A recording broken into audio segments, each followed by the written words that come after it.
This is Bob. He's a guy with a Pittsburgh Pirates t-shirt on. I had the opportunity to help care for Bob when he came to our inpatient hospice unit. I still take care of patients in a 17-bed inpatient VA hospice unit. Bob is sitting with our chaplain, Daigle.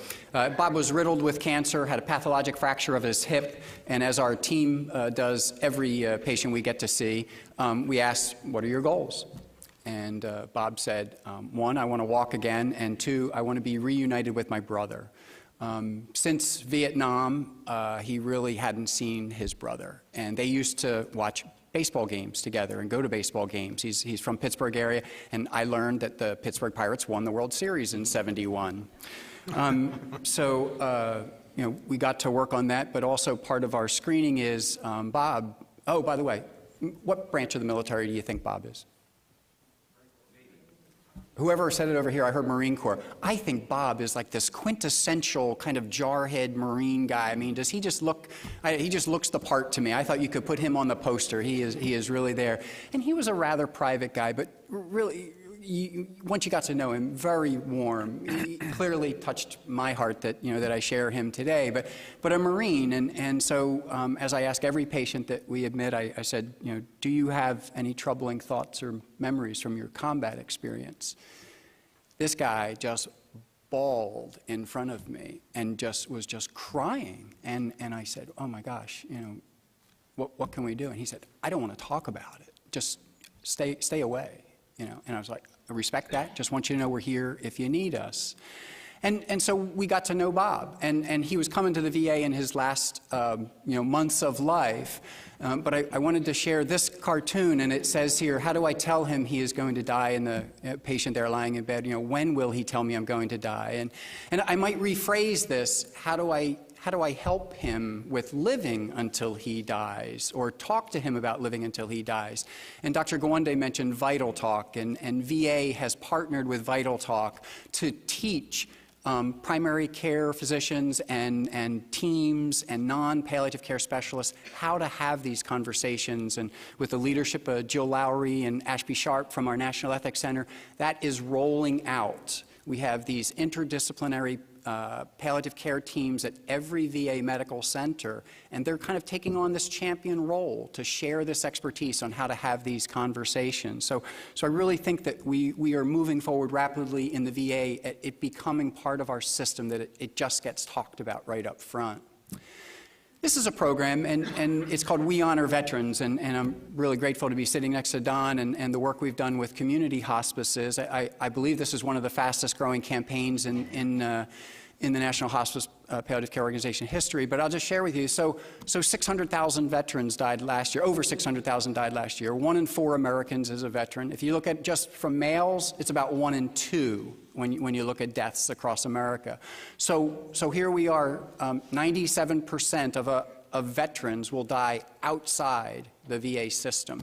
Boy, if we're going to take good care of veterans, we better partner with other people outside of VA to do this. So this shows you that about half of the hospices nationwide have made a commitment to provide better care for veterans. And when I say better care, they're asking things, you know, are you a veteran? And they're exploring things and learning how to deal with PTSD. They're learning the value of having veteran volunteers at the bedside of other veterans. And I can't speak loudly enough as to how much this program has really extended the reach of touching and working with veterans across the country. But I want to get back to Bob a little bit, and he came to an inpatient hospice unit in the VA system, and this is the percentage of inpatient deaths in our integrated healthcare system that die in hospice beds, designated hospice beds. So the 4 bars to the left, we had targeted funding in my program office to give you some support for your staffing, and it was to establish 53 new units. We had about 50, we doubled the number of units across the country. What impressed me, and the reason I want to show this today, is if you look at the 2 bars with no funding at all, VA medical centers are continuing to expand their hospice beds, and veterans are choosing to die in these hospice beds.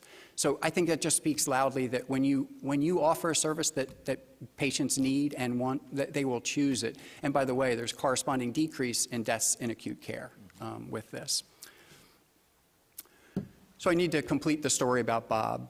And so he told me he wanted to walk. His hip was totally, fractured. And I walked down the hallway, and there was Bob walking. And his idea of walking is doing a handstand on a walker and hopping on one leg. And that was walking to him. And he did it back and forth. And boy, I can't imagine the amount of effort. The other was to reunite with his brother. So we reached out to his brother. He didn't know where he was. We Googled, we searched. We found a same name, did the certified letter routine, everything else, no response. So Bob goes on to die. And then we send out invitations to our memorial service. And lo and behold, after Bob's death, a week before the memorial service, his brother calls. And so we tell him the story. And it was a way for us to connect Bob to his brother. And I think it helped. But I want to share with you what really kind of irks me and keeps me up at night in my job in the last few seconds here is that if Bob was in the community, and Don talked about it, and he wanted radiation for his hip while he was getting hospice, most of the hospices don't offer that in the community where I am. So he could come to the VA and get it as a benefit here. But if he did come to the VA, the hospice would have to disenroll him. And my point would be, why not allow veterans full access to their VA benefits simultaneous to their Medicare hospice benefit with no duplication of services? Let the VA offer what we have. And we can study it, we could learn from it, and I think honoring veterans' preferences to promote well-being is the way to go. Thank you.